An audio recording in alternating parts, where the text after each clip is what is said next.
Right now, screens all over the world are showing one conflict, the standoff between the US and Iran.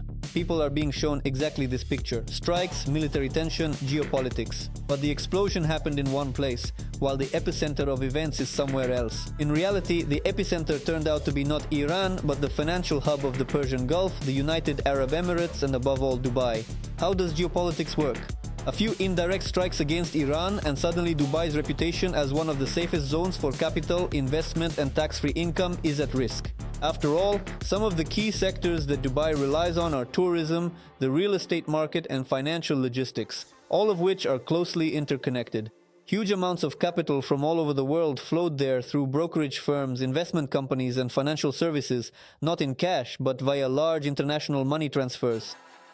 And it was precisely the speed and flexibility of this financial logistics that was one of Dubai's main advantages. During times of geopolitical turbulence, what happens is what the financial system calls increased compliance. In other words, banks begin to scrutinize the origin of funds, company structures, and the legality of transactions much more strictly, which automatically slows down the movement of large sums of money. Many capital holders who previously transferred money to Dubai to avoid taxes or strict regulations are now starting to return their funds to their own jurisdictions. Essentially, it's similar to herding cattle. At one time, capital fled en masse to Dubai as a safe financial haven, but now the geopolitical situation is partially driving it back into legally controlled zones.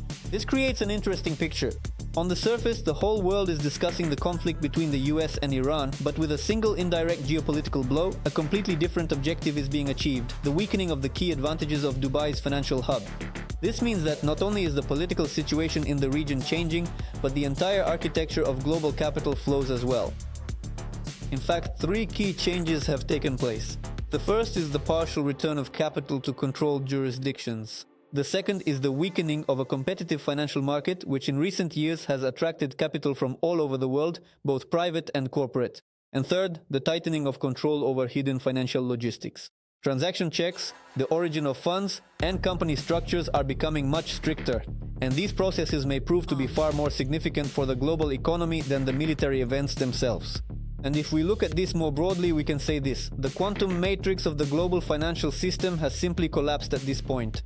And this happened through regulatory management systems, policies and financial regulators, which ultimately are the ones reconfiguring the movement of global capital. And what do you think about this?